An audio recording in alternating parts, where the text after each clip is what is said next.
Robert Duguay, animateur de l'association, a présenté les invités et rappelé le cadre de l'initiative.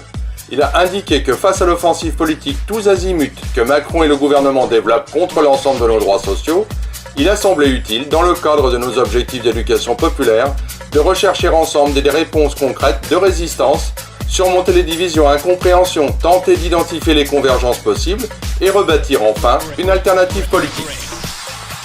Alors d'autant plus que ce qu'on appelle le peuple aujourd'hui, ça a été dit à plusieurs reprises, c'est une réalité, les catégories populaires, c'est une réalité concrète.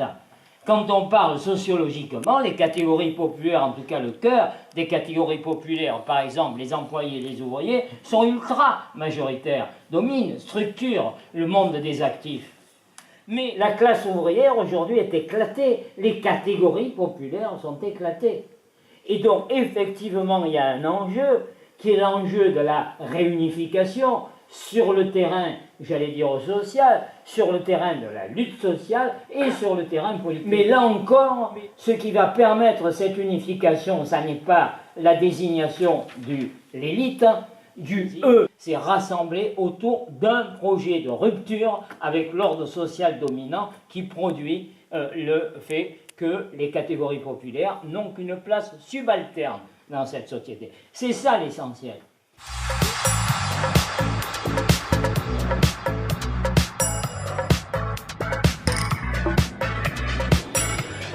Dont une part très importante, a pris une distance avec la politique elle-même et avec la nécessité de mener le combat politique et avec la nécessité d'avoir des organisations pour mener le combat politique. Parce que profondément que le combat de classe, il se mène aussi avec une capacité à organiser le combat politique, à organiser la bataille des idées. Voilà. L'éducation populaire, c'est pas de la génération spontanée. Quand même qu'on ait un vrai débat à gauche, parce que je ne pense pas que ça soit en l'air. Moi, j'ai entendu ce qu'a dit le camarade de la France Insoumise tout à l'heure. J'aurais pu dire la même chose. Je peux signer tout ce que j'ai entendu de la part de Pascal à l'instant. Mais en même temps, Roger y a fait allusion, ce qui s'est passé en Corse nous a profondément traumatisés.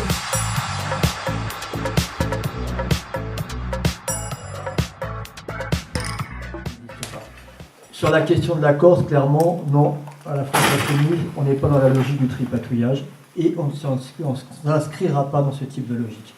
Ce qui s'est produit en Corse, moi je l'ai regardé de l'intérieur de la France Insoumise et c'était quelque chose qui était clairement insupportable de la manière dont on était en train de reproduire les petits accords entre appareils sur le coin d'une table au fond d'un café.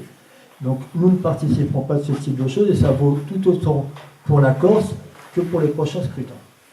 Donc ne t'inquiète pas, je ne pense pas du tout que nous soyons en train de nier le clivage gauche-droite dans sa logique classe ouvrière contre classe précédente lorsqu'on parle aujourd'hui du populisme au sein de la France Insoumise et lorsqu'on met en œuvre le programme L'avenir en commun. Aujourd'hui, on a une très grande dilution de la notion de classe.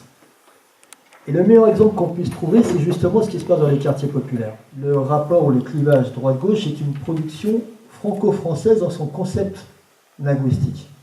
Et effectivement, moi je suis beaucoup plus attaché à la question de classe populaire, classe exploitée, classe dominante. Classe ouvrière, elle est aujourd'hui dans les quartiers populaires. Mais pourtant, personne dans les quartiers populaires ne se ressent en tant que classe. Et bien nous menons le combat pour que, effectivement, avec cette notion de peuple, les classes populaires dans les quartiers se reconnaissent comme une classe à part entière.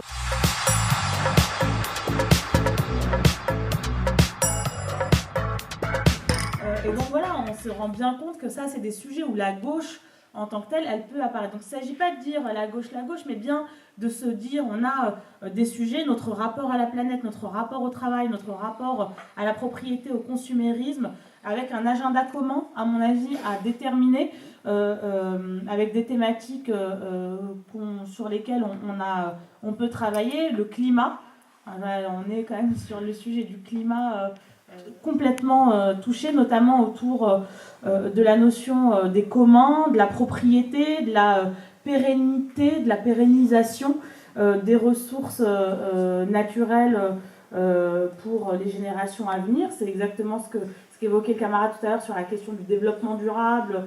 Voilà, c'est un sujet qu'on peut faire nôtre dans les années, dans les mois qui viennent. De leur ZAD, là. Et ça me paraît intéressant peut-être de creuser ça comme exemple possible, en tout cas pour réussir à gagner un combat et voir à fonctionner autrement.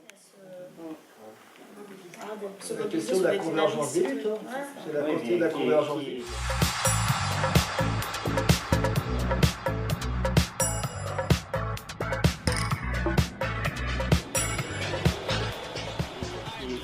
Qui pose un problème redoutable, mais qui est un problème qu'il est bon de se poser.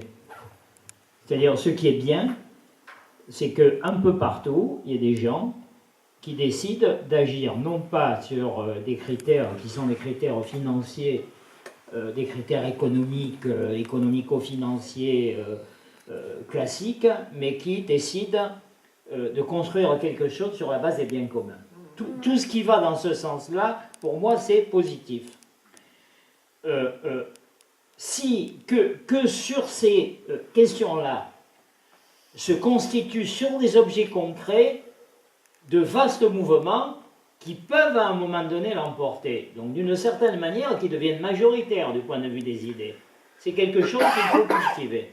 Et je dirais que sur les questions concrètes, mais ça on le sait depuis longtemps, là pour le coup, gauche-droite ne fonctionne pas toujours de manière aussi, aussi vraie. C'est-à-dire il peut y avoir des batailles positives sur des objets concrets qui peuvent être menées, j'allais presque dire, indépendamment de l'outillage idéologique de ceux qui s'y engagent. Mais il faut faire attention à une chose, qui est que la politique travaille à la fois sur du concret et travaille à un moment donné aussi sur des grandes logiques qui relient les éléments du concret. Et donc à un moment donné, il s'agira aussi de savoir si, par exemple, les expériences qui sont les expériences zadistes sont des petits îlots qui sont cantonnés à la marge, j'allais dire, des grands circuits qui régissent l'essentiel de nos sociétés, ou bien si on doit considérer que ces exigences pourraient s'appuyer à un moment donné sur une autre conception de l'intérêt général, du bien commun et du service public. Et là, par contre, nous ne pouvons pas, j'allais dire, faire comme si n'existait pas des grands clivages qui recoupent des traditions politiques et qui recoupent en particulier de droite et de gauche.